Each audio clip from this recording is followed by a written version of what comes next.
Okay, so I just wanted to remind you that there are some really important similarities in all of those state constitutions that were written and ratified during the American Revolution. Can you name for me one thing that all the state constitutions had in common?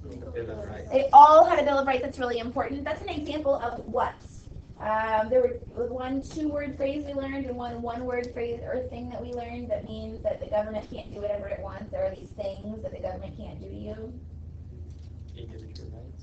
Well, we do have individual rights. That's what I'm looking for. Keep thinking. So the idea that government isn't above the law. There are rules even for the government. And the Bill of Rights is a great example of rules for the government, things it can't do. So what do we call that? This idea that the government has to follow rules. It's one of the ideas we got from the British. It's limited government. What's the one word that means limited government? Constitutionalism, right? So constitutionalism or limited government is one big example. Every single state constitution had a Bill of Rights. What's another thing that the state constitutions had in common? Think about their executive branch. How did that work?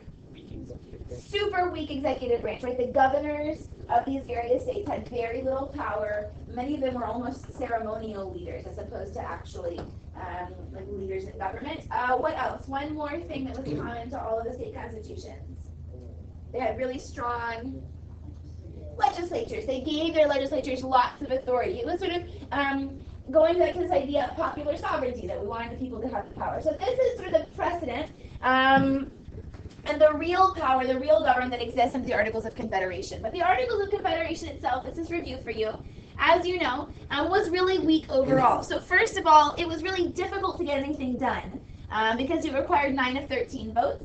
Every state got just one vote, and 9 of them had to agree. And if they wanted to change the articles, they had to have unanimous consent. Every single state had to agree, yes, we're going to change that.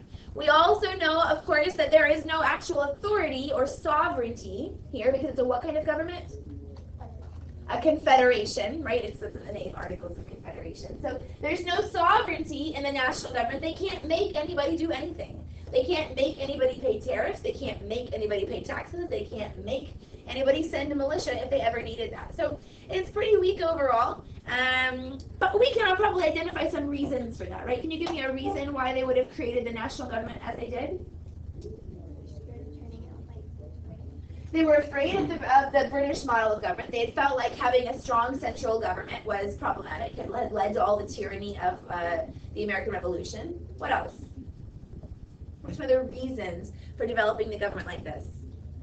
They had kind of worked that way before the revolution. The colonies were very used to self-government. That's right. So during that like long period of English colonial development, there's not a lot of central organization. There's not a lot of unity among the colonies. Each of the colonies was very diverse. Each of the new states was very diverse. They didn't really feel like they would have a lot of things in common to work through. They thought that they needed to retain most of that power locally. So there are lots of sort of reasons for this. But of course, it leads to like a lot of really bad stuff.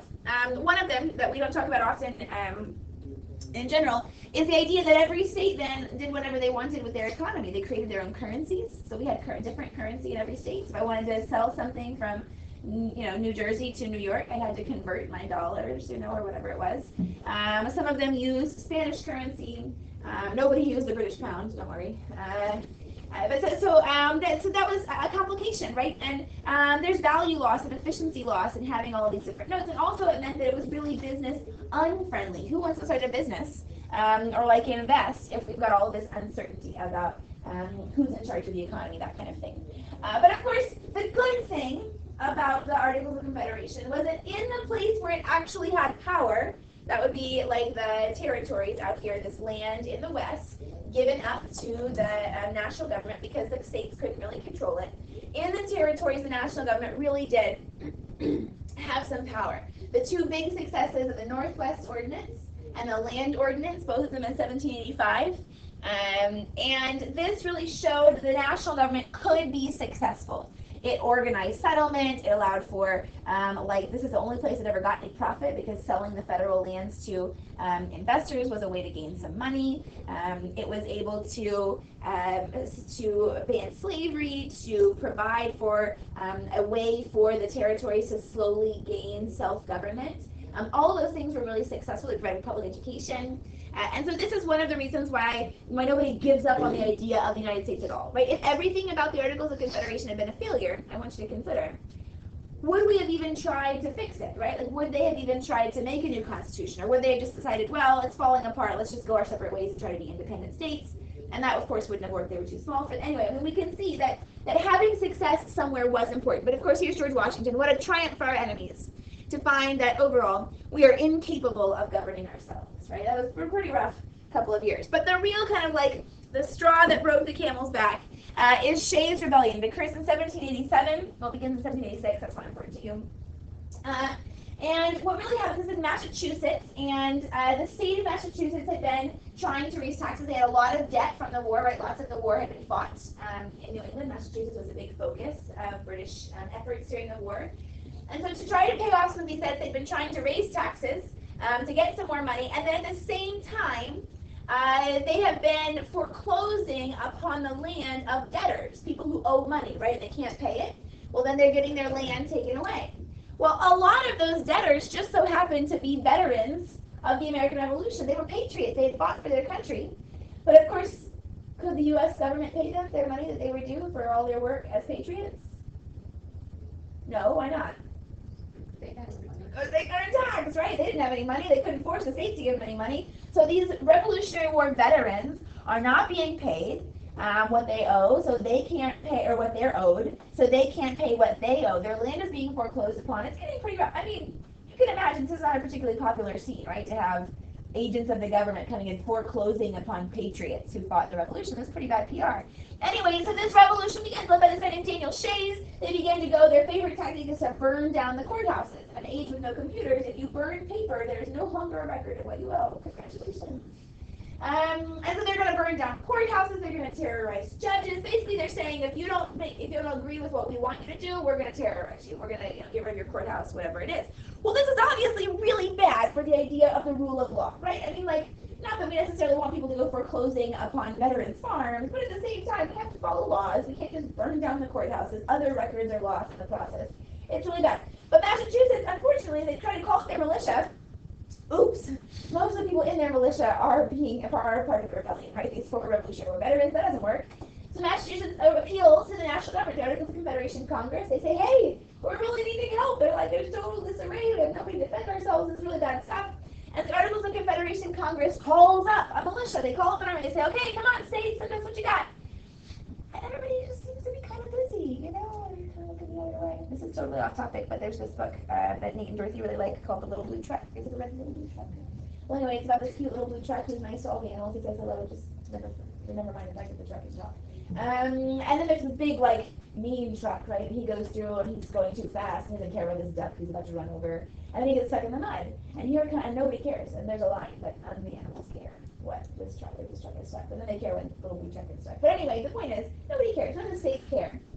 The Massachusetts needs help. They're busy and otherwise occupied. So they don't send anybody. Massachusetts eventually manages to save itself by paying for basically a mercenary army. The rich people of Massachusetts who have the most to lose from this rebellion use some of their own money to hire soldiers to kind of put down the rebellion. But really it's pretty clear that the government is not going to last long. The Union will not last long if we can't even put down an insurrection like this.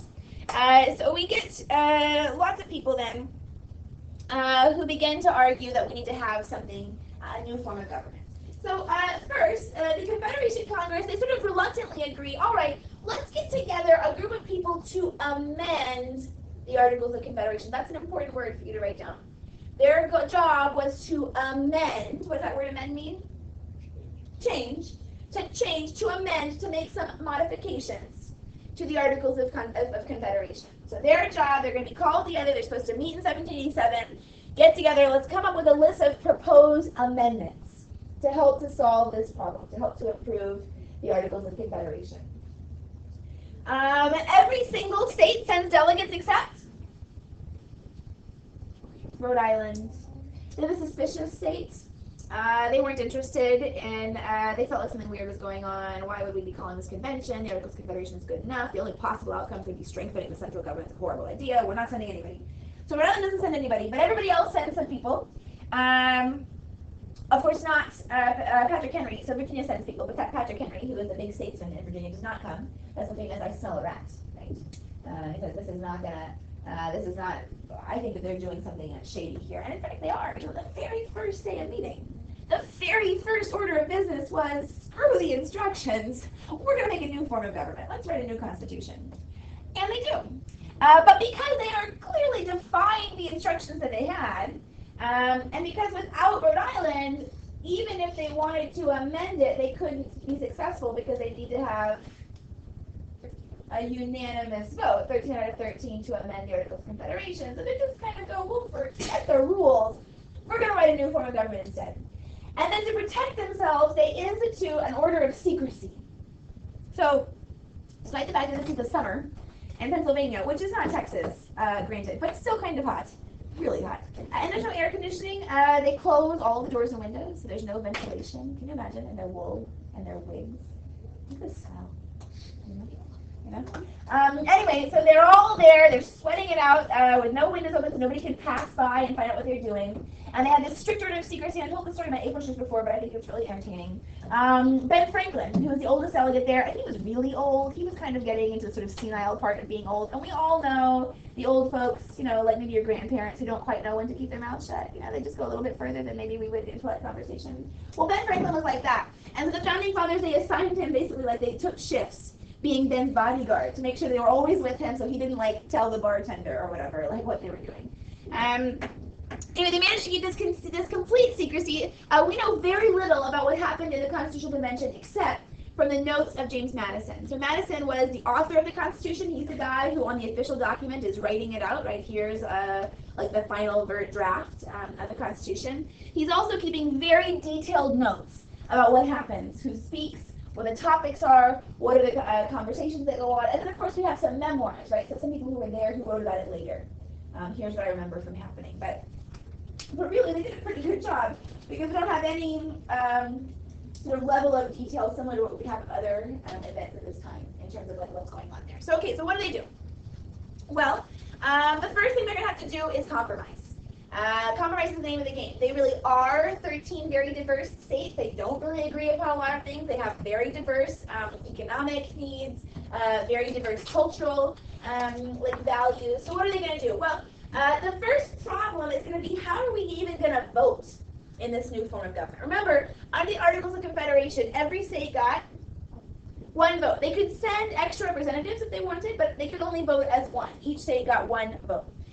And that really discriminated against large states, Virginia and New York, to be specific. Those were the largest states at the time. But discriminated against those large states, the states with more people, right? They had more people, but they only got the same vote as a tiny state like Rhode Island. So nobody cared in the Articles of Confederation. Virginia and New York weren't bothered because they didn't have to worry about the Articles of Confederation doing anything to them because it didn't have any power. But we're proposing in the Constitution that we are going to give this government some power. So they get a little more concerned. So the big state plan, the Virginia plan, says, no, what we need to do is we need to have every state represented on the basis of population. Every state needs to be represented on the basis of population. But the small states go, wait a minute, that's not fair. That means that if Virginia and New York agree upon something, they can basically get their idea passed even if all the rest of us little guys hate it. That's not fair. That's going to hurt our own interests. So the small states, they propose their own plan called the New Jersey plan. And the New Jersey plan says, no, we need to stick with the same model as the AoC. We need to have a single vote for every state. Every state gets the same voice. Every state is equal. We're all independent, sovereign states. We should all have the same vote. Well, I'm sure you can imagine that there's not a lot of like middle ground there. Well, we're going to have two houses. We're going to have population representation. We're going to have equal representation. But luckily, we have a compromiser in their midst, almost as good as Henry Clay. And so the great representative from Connecticut suggests this great compromise. That's a super awesome name. This is called the Great Compromise. It's official. The Great Compromise says, all right, why don't we have a bicameral legislature? How many camerals are there?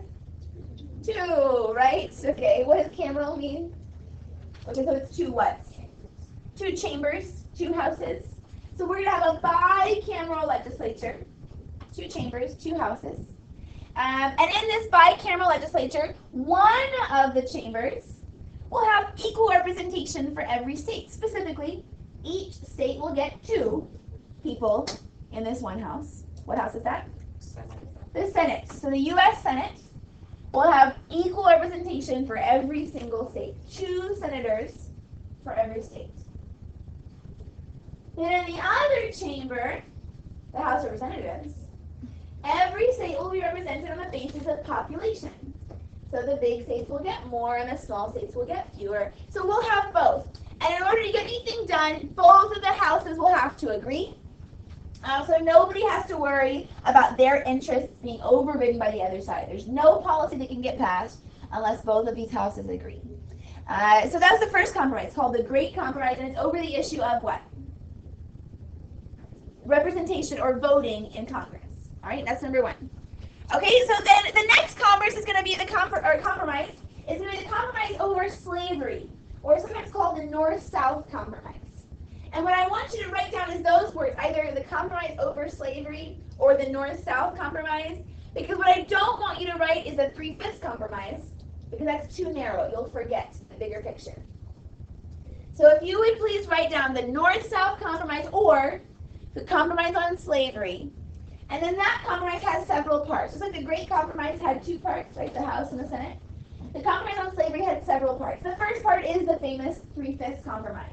But even that is more complicated than it seems.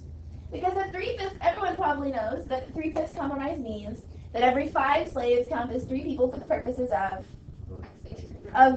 representation. That's what everybody remembers. But the other half is also important.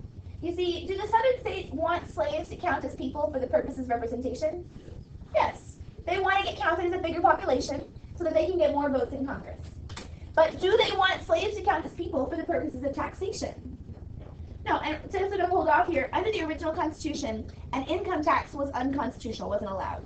Taxes would be levied on a state-by-state basis. So the national government would say, okay, this state has X amount of population, they need to contribute X amount of dollars to the U.S. government. And the state itself would figure out how to raise that money, usually through a property tax. So the idea of, like, if your population got larger, the national government would charge your state more money. But the reverse is true of the North, right? Did the North want slaves to count as people for representation?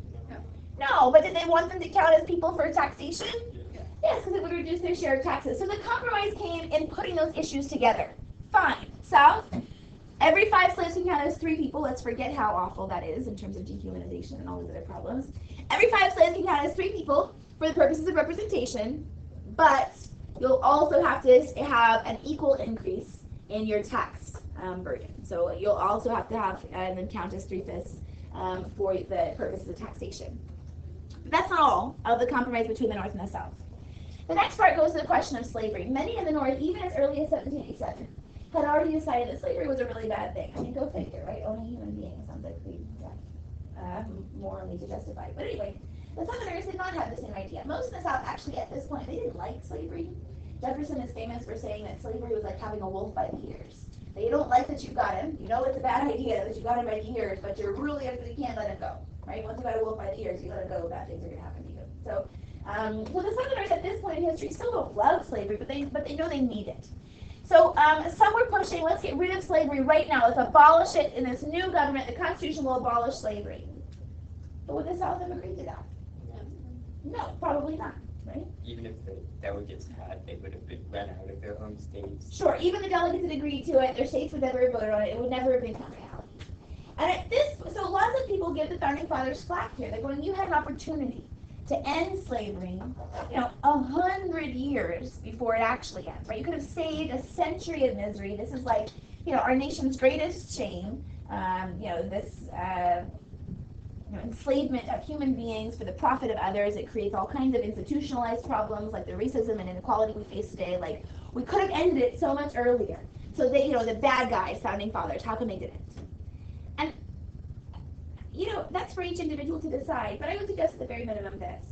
If we think that anything the U.S. government has done is good, then we have to agree that at the very least, the decision the Founding Fathers made that even if they didn't like slavery, even if they wanted to get rid of it, that saving the United States as a country was more important, that they had at least some rationale to their decision. They weren't just saying, well, we just want to, who cares about slaves? Although most of them were pretty racist, even if they wanted to abolish slavery. But their focus was, even though they wanted to abolish slavery, their focus was, more important, we need to save the country. Later, we can free the slaves. But if we don't save the country, then everybody's going to be that, worse off. So that was their decision. So what they do is they agree that we're not going to abolish the slave trade for 20 years, until 1808. So we're going to wait 20 years to abolish the slave trade. Now listen to my words carefully. Did I say abolish slavery? I did not. No one was willing to make any agreement about abolishing slavery.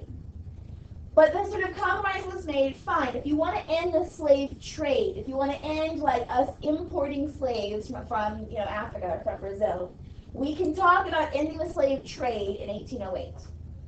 Nothing else. Nothing in the Constitution says anything about getting rid of slavery. Just the international slave trade. That can be done in 1808. So it kind of gives us out 20 years to stock up, to import as many as they can, and in fact they do. We see this enormous increase in the number of slaves who are being imported, as well as policies changing in order to encourage even more natural reproduction amongst the slave populations. But in 1808, we can end the slave trade. And then finally, there's that fugitive slave clause. And the fugitive slave clause is in the Constitution. U.S. history students sometimes think that the Fugitive Slave Act, like the Compromise of 1850, was something super revolutionary. In fact, it was not. I mean, some of the enforcement tactics were a pretty big deal. But really, it's already in the Constitution. The Constitution itself says that let me clarify. If someone held to service or labor should escape their, something about where they live, they should be returned to the bonds of their service by the state to which they escape. Anyway, what I'm saying is they never use the word slave, but the meaning of the clause is that if slaves escape from a slave state to a state where there happens to be no slavery, that free state is obligated to return the slave. They can't keep them. They can't say that you're free. They're not supposed to do those things. Now, in practice, that's not what happened. But it's in the Constitution. The South, at the very least, has rationale when they were mad at the North in the 1850s. The North was clearly breaking the Constitution when they were protecting escaped slaves. So those are the three parts of the Compromise on Slavery. Would you please put your hand over your notes? Now I want you to turn to your partner or to your trio and see if you can name for them the three parts of the Compromise on Slavery. Go.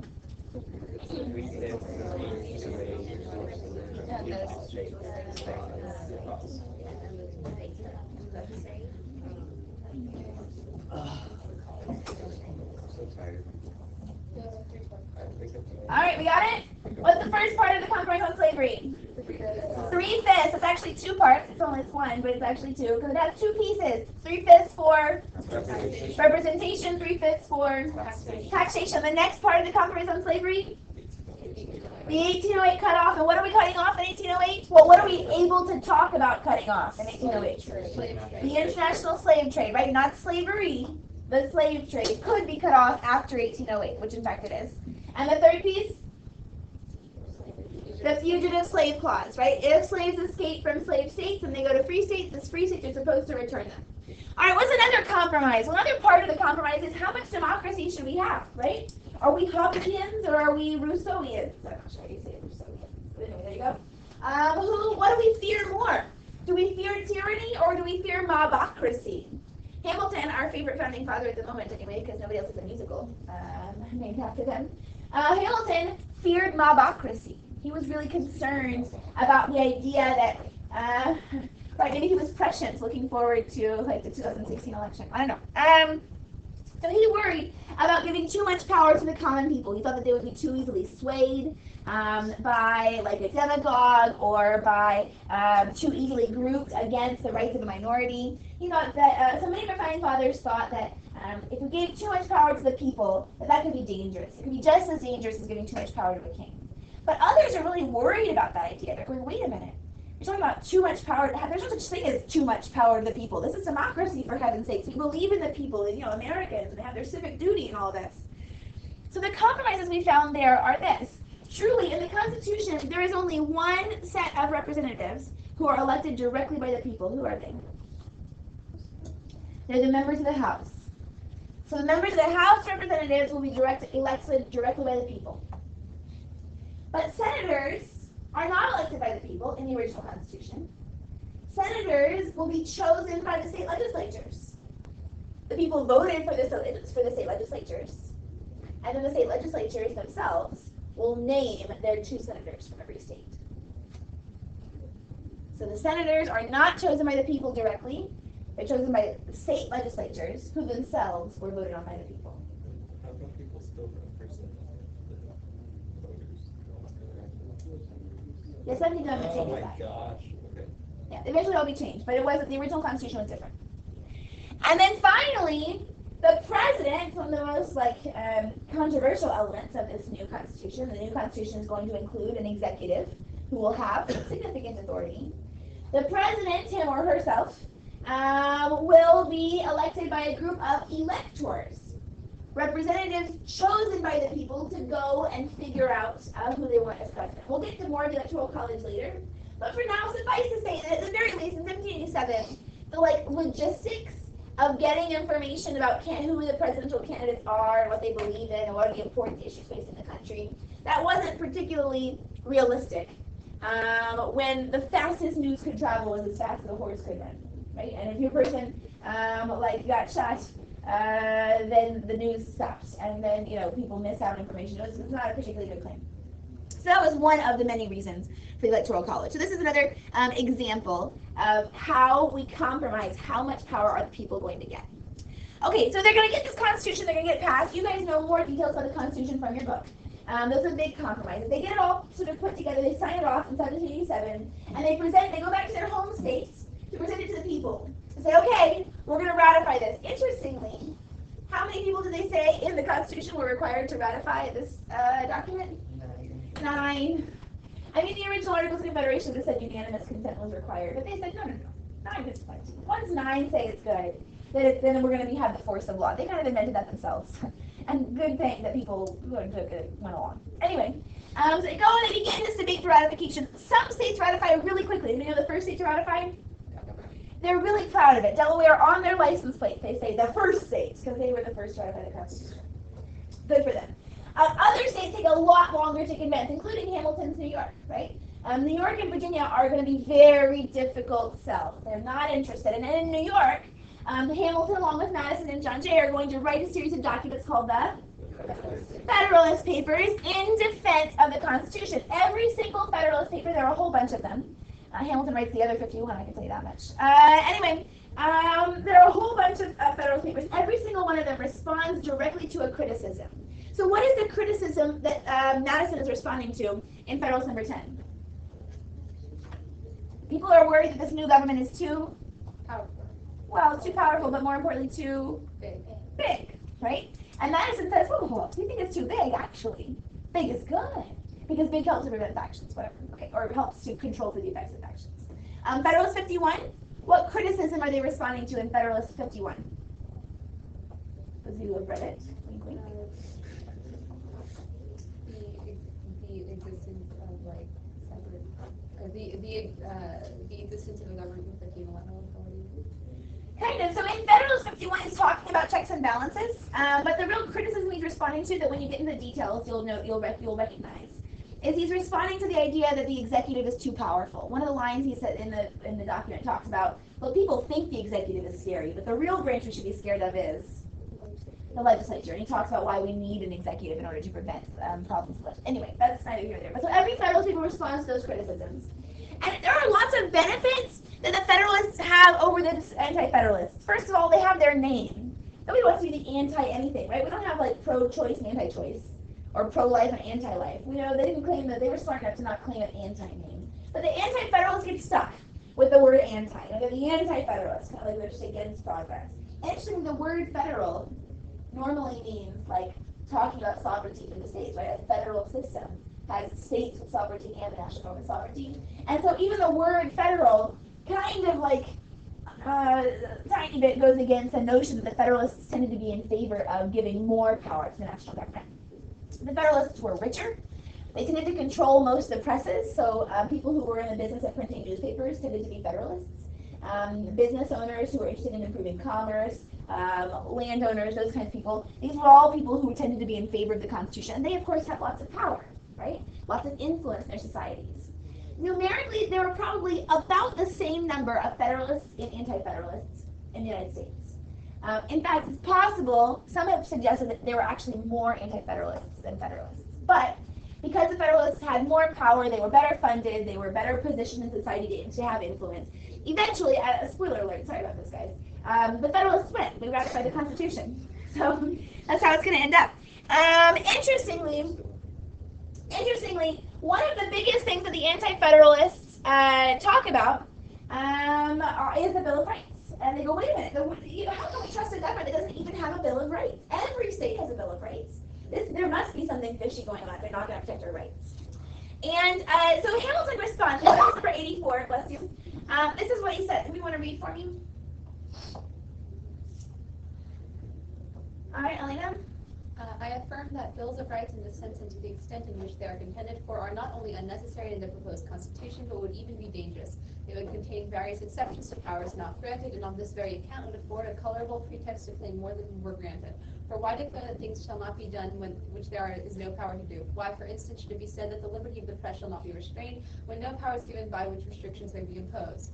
I will not contend that such a provision would confer a regulating power, but it is evident that it would furnish tremendous plausible pretense for claiming that power. So give me one reason Hamilton says we should not have a Bill of Rights. Because it's not needed. We don't need it. Why don't we need it? Because it never says the government can do any of the... Right, and there's a very specific list of powers that are going to be outlined for in Article 1 of the Constitution. Here's what government can do. And if nowhere it says Congress shall have the power to restrain the press, then he's going, so why do we need to tell them they can't? We didn't tell them they could restrain the press. So why do we need that? What's another reason he says the Bill of Rights is problematic? This part here. They would contain various exceptions to powers not granted, and on this very account would afford a colorable pretext to claim more than were granted.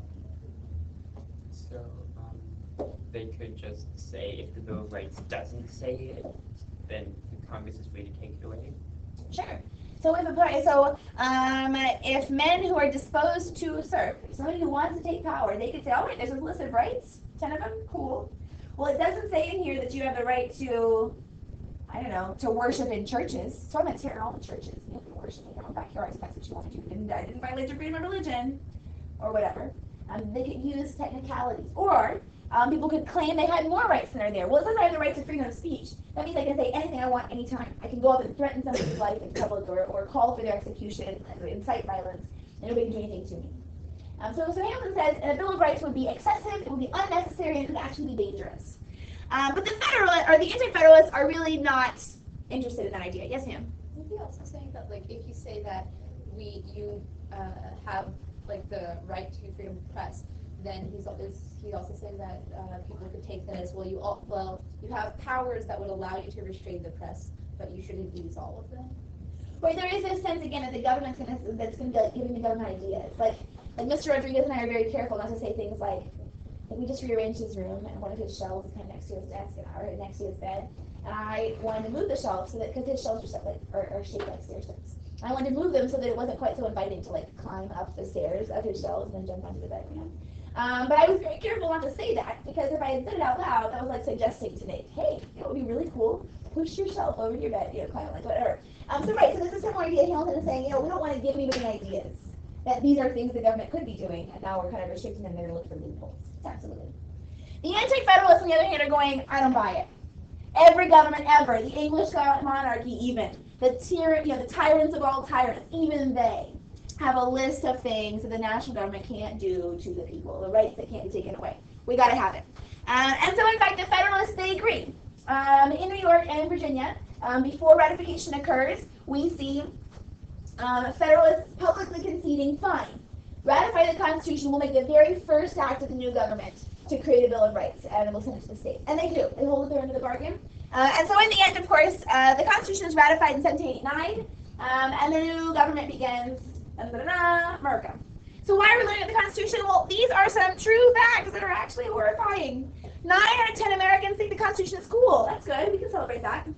But 1 in 3 think that the country's official language is established in the Constitution is English. It's not. There is no official language in case you didn't know that. 1 in 6 think that the Constitution establishes America as a Christian nation, that we are like constitutionally religious. Only 25% can name a single First Amendment right. While we're here, we're going to learn the First Amendment. There are 5 freedoms in the First Amendment. We remember them as RAPS, R-A-P-P-S. So can you give me the first one? Freedom of religion, freedom of assembly, freedom of press, freedom of petition, freedom of speech. You can name all 5. Congratulations. You officially beat out 75% of the population of this country. And only 1 in 3, this one kills me because you learned this in the 3rd grade. Only 1 in 3 Americans can name all 3 branches: executive, legislative, and judicial. Very good. Okay, so you're ahead. But there is this sort of like, forgive the pun here, this sort of constitutional problem in America that we don't know the Constitution, and that we shouldn't be surprised where politicians say some things that are patently unconstitutional if nobody knows what the Constitution actually is. There was a big like brouhaha a few years ago when Michelle Bachmann, who was running for presidential nomination, said things that were clearly unconstitutional. People mailed her constitutions, which made me really anyway, okay, so what we're going to do now, we have about 5 minutes, that's good. You've got your constitutions there, and you're going to be putting in the preamble, just for today. So we could sing, if we wanted. I probably will play the video for you while you're cutting. You're going to cut out the little piece that says the little part of the Constitution. You're going to glue it into that space, and then that question, hold on. This question at the bottom, explain the links found in this section to the principle of popular sovereignty. You're going to answer that question, in this space right here, right? So we know what popular sovereignty means. So in this space right here, you're going to say, can you already tell me which part of the preamble says popular sovereignty? We the people, right? So in the margin over here, you're going to write we the people equals popular sovereignty. And so for every section, we're going to have things that you need to remember that you're going to write out in the margins that associate with that particular piece. Okay? So there is somewhere. I almost forgot about them all. I'll look at them. I have scissors and glue for you, and you'll get those put in.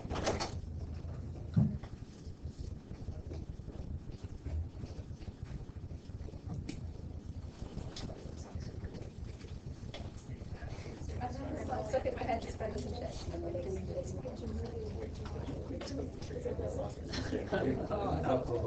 No, that's terrible.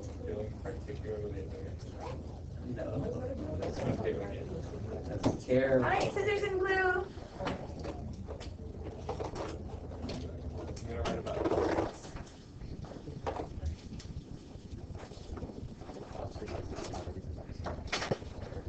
Except when it's not. All right, well, I know you have 90 seconds, but you can get this glued in. You will turn this big green packet in completed at the end of the year. It'll be a test grade, which we'll need after the AP exam.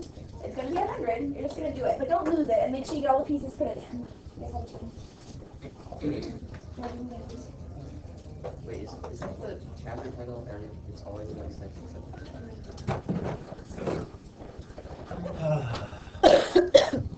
Because it's always They were particularly not angry.